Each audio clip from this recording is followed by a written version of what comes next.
I was diagnosed with terminal brain cancer. The doctor said I had at most 6 months to live. Following the doctor's advice, I signed an organ donation consent form. Soon after, I received some news.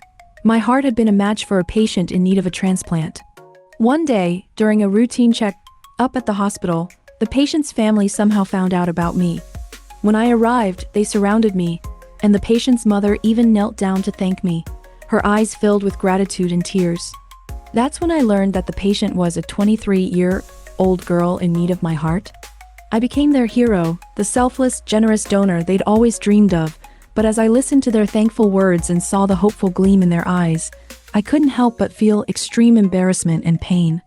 It felt like they were silently saying to me, "Hurry up and die so our child can live with your heart." I had second thoughts. I tore up the organ donation consent form at my request, and it was officially voided. Sure enough, the family found me again. This time they came to my door, not the hospital. They angrily scolded me and cursed me out. The patient's mother shouted, "If you had never agreed to donate your organs, we wouldn't have had any hope. Now you've given us hope, only to take it away and leave us in despair." Someone else said, "No wonder you're so short-lived. You're so rude and selfish that even heaven can't stand you." Another one added, "She doesn't seem like a decent woman. Maybe it's because of her messy private life that she got sick. Too many men, too much of everything." Just like that, in the blink of an eye, I went from their hero to their target of hatred. It was during this time that I met Bill. He had just moved into the apartment across from mine. Pushing a silver suitcase, wearing a white t-shirt, black shorts, and white sneakers, he looked like a boy. But when he got angry, his manliness showed.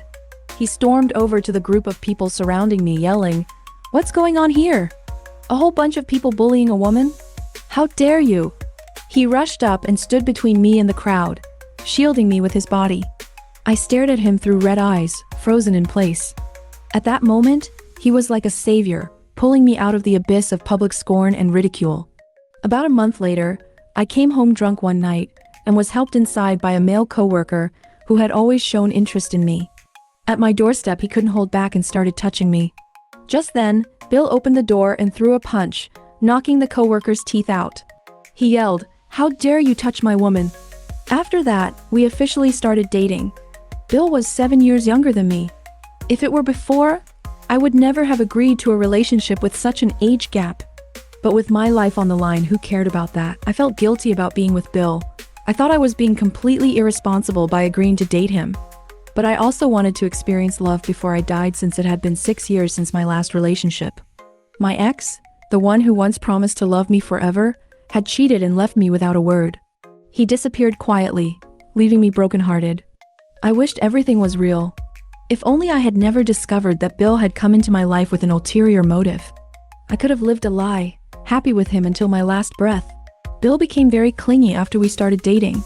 Sometimes, when he got sentimental, he would hold me close and say, "Baby, I just read a news story about a 30-year-old woman who died from cervical cancer. Please don't get that disease. I don't want you to die. Please don't die, okay?" His words were so touching. Each sentence pierced my heart, making me feel loved and cared for. It felt like he truly understood my deepest pain. But, as we all know, lies eventually come to light. After a period of dating, Bill proposed to me on my 30th birthday. He presented me with a shiny diamond ring. I never considered marrying a younger man, especially one who was only 23. He still had so many years ahead of him, and I couldn't bear to hold him back. I refused his proposal and broke up with him.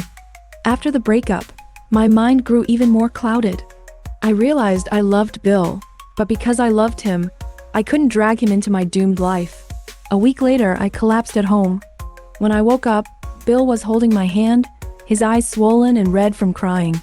He looked at me with deep guilt and sadness in his eyes, saying, "Baby, I know everything. Let me be with you during the time you have left. Will you marry me?" We got married without any big ceremony. There were no wedding photos or extravagant celebrations. This was my request because I didn't want to leave him with too many happy memories after I was gone. I had already quit my job before the wedding. No one at my old company knew I was sick, and they all thought I was quitting to be a full-time wife after marriage. Bill took me on a honeymoon overseas after we got married. Oddly enough, even though I didn't have jet lag, every night without fail, I felt overwhelmingly sleepy and would sleep deeply through the night. One night, the pain from my illness woke me up, and I found myself feeling dizzy, unable to move. When I went to the kitchen, I noticed my bedside medication had been used up. I saw Bill outside, talking on the phone. I smiled and walked towards him, but he was too engrossed in his conversation and didn't notice me. I overheard him say, "She won't find out. Every night before she sleeps, I add a sleeping pill to her milk. She's fast asleep by now." My heart stopped and I froze in place. He continued, "That old woman is 7 years older than me. How could I possibly like her? I just have to keep her happy until she dies. Then, as her husband, I'll sign the organ donation consent form, and we can transplant her heart." I couldn't believe what I was hearing. My body trembled uncontrollably. When Bill returned to the bedroom, I pretended to be asleep, gripping the sheets tightly, trying to hold back the tears. He noticed something was off, turned on the light, and when he uncovered the blanket, he saw me crying. He was momentarily stunned, then softened, pulling me into his arms. "Baby, what's wrong? Did you have a nightmare?" At that moment, it felt like everything I had overheard was just a bad dream. Bill comforted me for a long while, and I finally calmed down. But soon the drowsiness took over, and I fell into a deep sleep, knowing the effects of the sleeping pills had yet to wear off. After the honeymoon, Bill and I returned to our home country. My heart had changed completely, but I didn't let him notice. Bill continued to be kind and caring, never giving me sleeping pills again. But my insomnia worsened, and at times I could barely sleep for 2 or 3 hours. One night, I found myself again standing on the balcony, staring at the endless neon lights. Bill came to me, and I heard his footsteps. I turned around but then looked away. He walked up to me, wrapping his arms around me from behind, his voice low and calm. "Having trouble sleeping again?" I nonchalantly replied, Then without warning, I gently moved his arms away. "You should go back to bed. You don't have to worry about me." Bill chuckled softly. "Who else will take care of you if I don't?" He pulled me back toward him and said, "If you can't sleep, I'll stay with you and talk. Let's chat about our memories, our journey from when we first met, to dating, and to marriage." He looked at me with intoxicated eyes, and I continued to play along, my expression gentle, a faint smile on my face. But deep inside, I felt my heart slowly turn cold without even realizing it. About half an hour later, my face showed signs of drowsiness. He picked me up in his arms and carried me to the bedroom. Seeing how tired I looked, he softly chuckled and, with all the tenderness in his gaze, laid me down on the bed. He carefully tucked the blanket around me, then planted a soft kiss on my forehead and whispered, "Good night, baby." Perhaps afraid of waking me up, he didn't stay to sleep beside me. Instead, he left the room quietly, gently closing the door behind him. Once he was gone, I opened my eyes again. I didn't actually feel tired. I just didn't want to hear any more of his conversations. What he was saying was just so boring and ridiculous. Not long after, I received a call from my former colleague Nora. She invited me to her birthday party. Nora was the only friend I still kept in touch with after I left my job. We had always been close. I remembered back then, when my colleagues heard that I was getting married to a man 7 years younger than me, they all pretended to congratulate me, but secretly gossiped. They'd say things like an older woman with a younger man, or she must have lost her mind to give up her career for love. Nora was the only one who warned me. She said, "Coco, don't blame me for being nosy, but you haven't known that young boyfriend of yours for long. Be careful. Young people just want to have fun, and a man who wants to marry at that age might have ulterior motives." Back then, I was deeply in love with Bill and didn't take her words seriously. Little did I know, those words would turn out to be eerily prophetic. Nora's birthday party was held at a bar. That night, I didn't mention it to Bill. It wasn't intentional, I just forgot. I drank quite a bit at the party, and by the time Bill came to pick me up, it was already 2 a.m. I've never had a strong tolerance for alcohol, and while Nora and the others were still enjoying themselves, I had already passed out. When Bill found me, I was lying on the couch with my eyes closed, barely conscious. He picked me up, and I gradually opened my eyes to glance at him. I muttered, "How did you know I was here?" Nora came over and laughed. "Your husband was so worried you hadn't come home. He's smart, so he called me and I gave him the address." I smiled faintly, not saying a word. When we got home, Bill gently placed me on the couch and looked at me with concern. "Why did you drink so much tonight, baby?" I mumbled, "Nora's birthday, I was happy."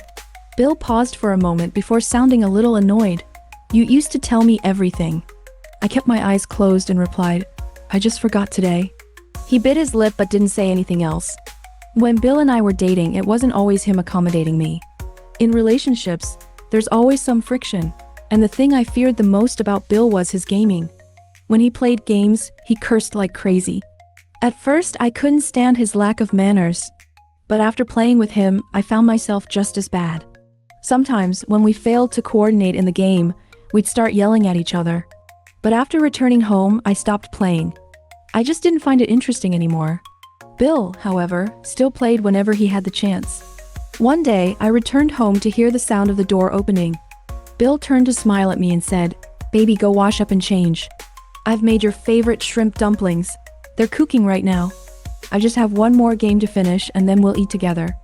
I nodded quietly and went to the bathroom. But as I turned on the faucet, I could still hear Bill's yelling from the game. I frowned and walked toward him. He was in the middle of an intense game. I said, "Can you be quieter?" He froze for a second, then hurriedly put down his phone, stood up, and grabbed my hand with a soft, obedient smile. "Anything you say, baby."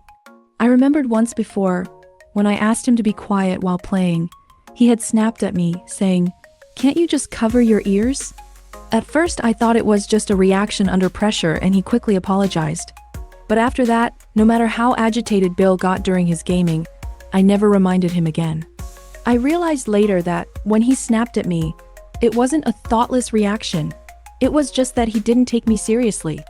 That was his true nature slipping out. After putting down his game, Bill hurried to the kitchen to serve the dumplings. He knew I liked vinegar with my dumplings, so he thoughtfully brought out a small dish of vinegar and placed it on the table. Once, I thought dumplings were the best thing in the world. But now they seemed tasteless. Bill sat across from me, resting his chin in his hands, staring at me with an adoring look in his eyes, asking, "Baby, is it good?" When I looked up and met his eager eyes, I felt nothing. I replied calmly, "Next time I want shrimp dumplings, I'll buy the brand I like. You don't have to make them for me anymore." The light in his eyes immediately dimmed. After a long silence, he asked, "Baby, have you been feeling down lately?" I didn't think too much about it and simply replied, "No." He seemed stunned for a moment, then buried his head and started eating. A few moments later, he said, "Baby, since we came back, you haven't been playing games with me. I really miss the times when we used to play together." I smiled faintly and said, "I'm not so young anymore. Those games are something you guys enjoy. I just played for the novelty." Bill immediately protested, "Baby, you're not old at all. You've got such a baby face. You look younger than me." Hearing his quick defense made me chuckle. But as the laughter faded, I couldn't help but recall that night when he said, "That old woman is 7 years older than me. How could I possibly like her?" Later that night, Bill hugged me tightly and buried his face in my chest. He looked so comfortable and at ease, saying, "Baby, you're so soft and smell so good. .. I glanced at him indifferently. I didn't ruffle his hair or pinch his cheeks like I usually did. Instead, I calmly said, "Sleep. I'm tired." His body stiffened for a moment, but he didn't say anything. I closed my eyes, clearing my mind. After a while, Bill held my hand and intertwined our fingers. Those little, sneaky actions, careful and tentative. Then he quietly said, "Baby, I feel like you've been different lately." I kept my eyes shut and thought for a moment before replying, "No, you're just overthinking." He fell silent. Though my eyes were closed, I could feel him staring at me. After a long pause, he said, "Maybe I'm just being paranoid." I was already exhausted.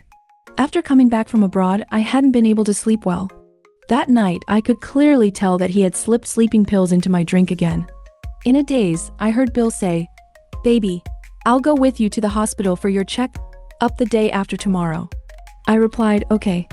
I was so sleepy that I completely forgot to tell him the doctor had rescheduled my appointment, and it was actually the next day, not the day after tomorrow. I had a good sleep that night, but when I woke up the next morning, Bill was gone. He had left breakfast for me, and there was a note saying he had to go back home for something. That day, after my check-up, As I walked out of the hospital, I passed by a grassy square. In the distance, I saw a young woman sitting in a wheelchair. To my surprise, it was Lily, the girl whose family had approached me after my heart had been a match for her. She had thanked me with gratitude in her eyes and introduced herself. Her face was pale, but her eyes were full of smiles. Standing beside her was a young man about her age. I thought his back looked familiar, and when I looked closer, I realized he was wearing the exact same outfit as Bill. I walked a little closer, and as I got a better view of his face, I immediately realized it was Bill. Bill was making funny faces to make Lily laugh. After she smiled, he even raised his arm to form a heart shape with his hands. I couldn't believe it. At that moment, I felt nothing. No jealousy, no anger, just a calm indifference. Not long after, Nora sent me a picture. She asked, "Coco, is that your husband Bill in the photo? The man standing next to Lily?" When I saw the photo, I froze. The background was a hotel banquet hall, and Bill was standing beside a woman, Lily. Nora quickly texted me again saying, "I asked the hotel front desk, and they said a couple is having their engagement party tonight. I even asked for the groom's name, and it turns out his name is really Bill. What's going on? Has that guy really been deceiving you?" I didn't go into detail with Nora. I simply replied, "I'll go check it out tonight." That evening, Bill and Lily's engagement ceremony took place as scheduled. Nora came with me to the hotel. When we arrived, Bill and Lily were on stage, exchanging vows. From a distance, I watched the scene unfold. I wasn't sad at all, honestly, I just found it quite ridiculous. Nora asked, "How can you be so calm?" "That's your husband." I replied calmly, "He won't be for much longer." I took out my phone and dialed Bill's number. His phone rang in his pocket. He looked at it, then quickly hung up. Moments later, I received a text from him. "Baby, I'm in the library, borrowing some books. I'll call you once I'm done." I had to admit, I was almost impressed by how convincing his lie was. If I hadn't seen him standing right there, I might have believed him.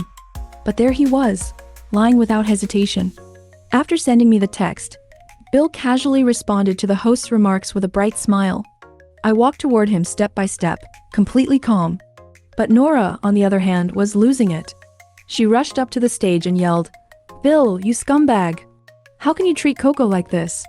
Don't the guests here know that you're already married? Don't you have a wife?" Bill's face flashed with panic when he saw Nora, but it quickly shifted as he noticed me standing behind her. I simply gazed at him with a faint smile on my face, my eyes filled with amusement. He rushed toward me, looking utterly flustered, and said, "Baby, I can explain." Lily's family, many of whom knew me, looked at me with shock and confusion. Lily herself was pale, staring at me with a mix of jealousy and disgust. I looked at Bill, my expression still calm, and said, "Bill, stop pretending. Let's just get a divorce." A week later, we went to the civil affairs office to finalize the divorce. It had been a week since I last saw Bill, and when I saw him again, his face was pale and drawn, with a stubbled jawline. He looked like he had lost weight. I smiled slightly and said, "I'm really sorry for interrupting your engagement party the other day." He seemed to have a lot to say, but upon hearing my words, he fell silent. After a long pause, he finally spoke. "Baby, I was wrong. Please give me one last chance. I promise I won't see Lily again. Let's be together and live a good life, okay?" His eyes were filled with tears, looking both pitiful and guilty. The truth was, I couldn't even tell if what he was saying was real. His plea took me by surprise, but somehow it felt almost expected. After all, as long as we were still married, once I passed away, he could donate my heart as my husband. I coldly replied, "There's no discussion. The divorce is final." After signing the papers and receiving the divorce certificate, everything went dark for me, and I fainted.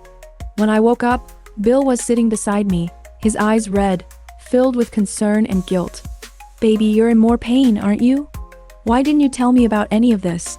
I closed my eyes weakly again, not answering him. Indeed, the last time I went for an examination, the doctor had told me my condition was getting worse. During that time, Bill wasn't by my side, and I felt freer. I had secretly doubled my dosage of painkillers, which led to this state. Later, Bill said, "Baby, let me stay with you, even if it's just as a friend." I looked at him like I would look at a stranger. My gaze was cold and indifferent as I replied, "No need." I sent Bill away and started my solo journey. About half a month into my travels, Nora called me. She asked, "Are you close to dying?" I didn't deny it. I asked her how she knew about my illness, and she said she had seen the online rumors. I felt a slight heaviness in my chest. What kind of rumors could even make Nora know about my illness? Nora, hearing the sound of waves in the background, asked, "Are you by the sea?" I answered, "Yeah, don't worry about me. I'm fine on my own." Nora started crying uncontrollably on the other end of the line. She later told me, "Coco, no matter what others say, I'll always stand by you." I smiled faintly and replied, "I'm with you too." After hanging up, I checked the internet and found that I had made it onto the trending searches. The rumors about me weren't kind things like older woman stealing someone else's man and marriage scam, along with messy private life resulting in a brain tumor. I had unknowingly become the target of online hate. Only then did I understand why Nora had cried so much. I hadn't expected that those people would still keep dragging me through the mud. On the other hand, Lily, who was portrayed as the victim, had garnered nationwide attention due to her condition. Everyone was trying to find a matching heart for her. But with both Lily and I having rare blood types, finding a donor would be an impossible task. As I read the vicious comments online, I couldn't help but let out a quiet laugh. They were going to such extremes to find a cure for Lily, and it seemed like they had concocted this whole scheme to get revenge on me while trying to save her. At that moment, I overheard some voices nearby. "That woman! Isn't she the one who scammed her husband? Yeah, I heard her private life was a mess, and she's getting what she deserves with this illness. I heard it's really bad. She's almost dying, right? Good riddance, this shameless woman deserves it." The ignorance of people who twist the truth to justify their hatred was overwhelming. When they develop a grudge against someone, they'll invent all sorts of vile rumors. I put on my headphones and turned on some music, blocking out the noise around me. However, some people not only enjoy talking maliciously, but also love riding on others' misfortune to gain attention and money. A group of live, streaming influencers surrounded me at the beach, bombarding me with questions. I didn't know who pulled my earphones off, but suddenly, the questions began raining down. "Miss Jo, aren't you going to respond to the rumors online about your marriage scam? Can you tell us about your rich past life? We've heard you slept with 80 men in one night. Is that true? You even gave them nicknames like the 80 Narhets. Can you tell us more about them?"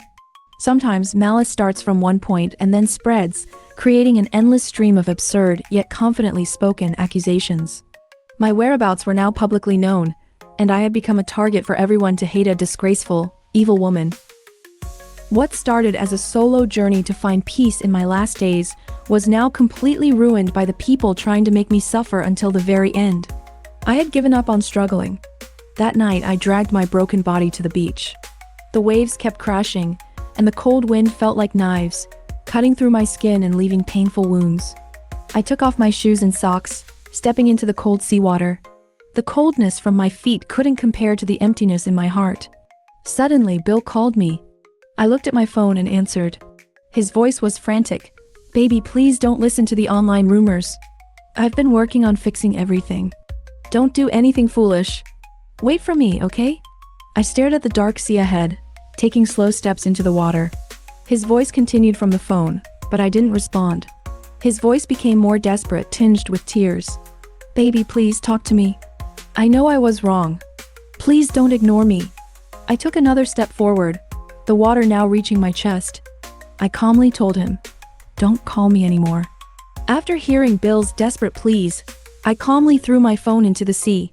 In that instant, the world seemed to fall into a strange silence. When I first learned I had a brain tumor, I was terrified of death. But as I drew closer to it, I realized that death itself was not so frightening. It was the release and freedom that brought me peace of mind. The seawater gradually rose above my head, and the suffocating feeling was unbearable. I was thankful that I couldn't swim, as it meant I wouldn't even attempt to save myself. As I neared the moment of death, my mind was blank. I was detached from the world, no longer bound by anything or anyone. When I hazily woke up, I could smell the scent of disinfectant. I opened my eyes and stared at the white ceiling, feeling lost. "Baby, I'm sorry. I'm so sorry."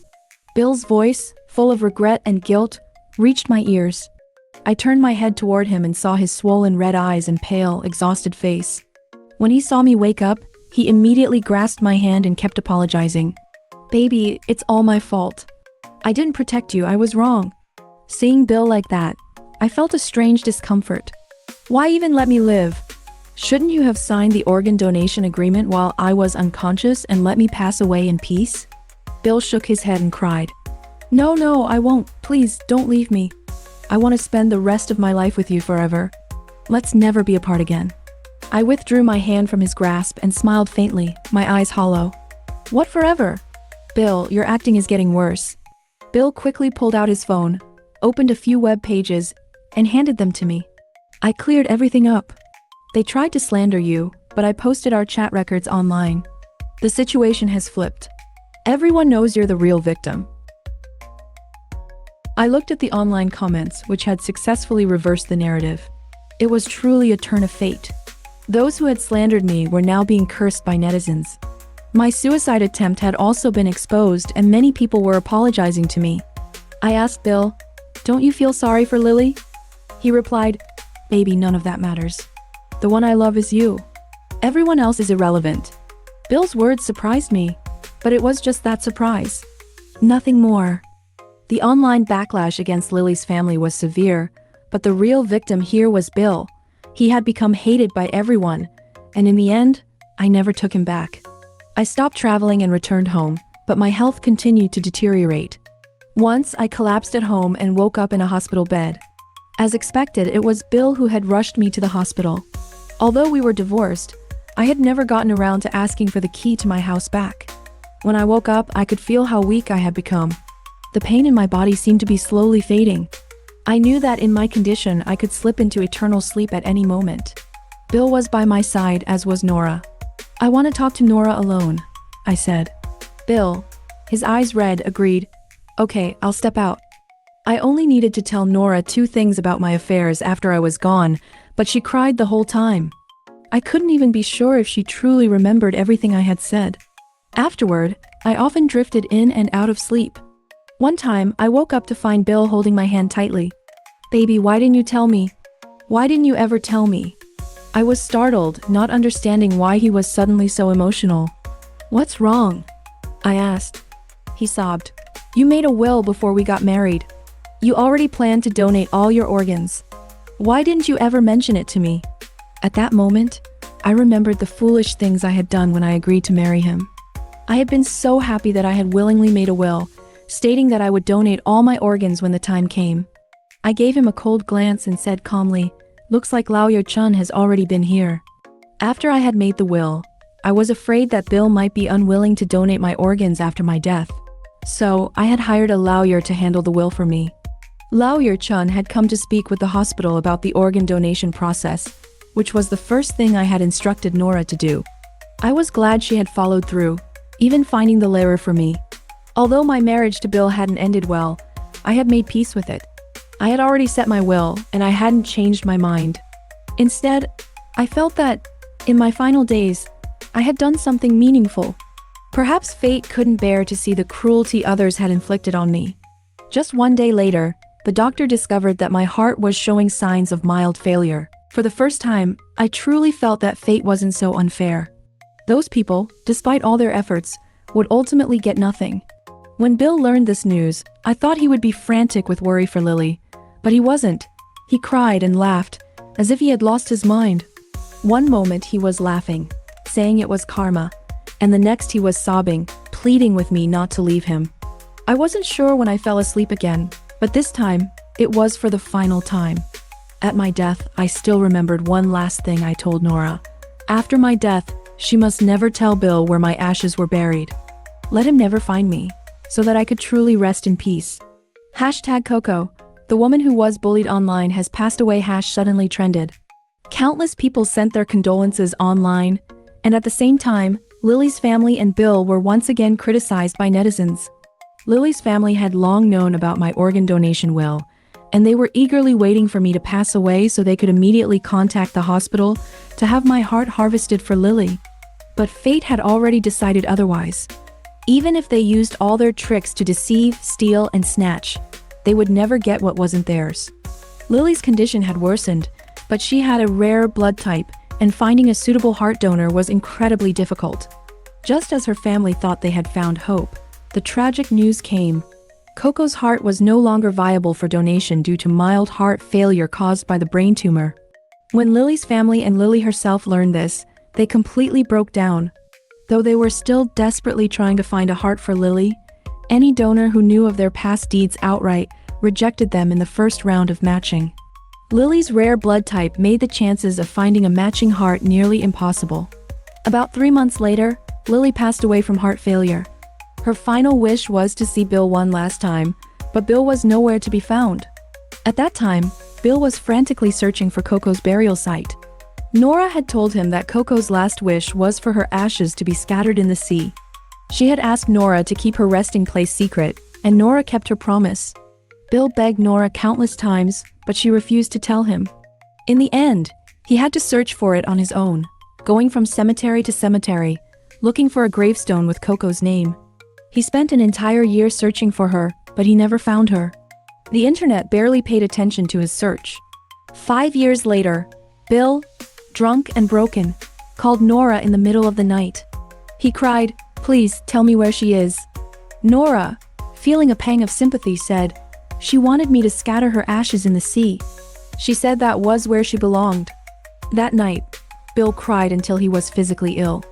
Later, he moved to the coast and settled there, dedicating his life to honoring Coco's wish. Years later, on the anniversary of Coco's death, Bill called Nora again. "I've made too many mistakes. The saddest thing in my life was that when I realized I loved her, she had already left me forever." At that moment, Nora, holding a bouquet of daisies, stood before a nameless grave. After the call ended, she placed the daisies on the gravestone, her expression wistful. "Coco, I lied to Bill. I sent him far away from you. Are you at peace now?"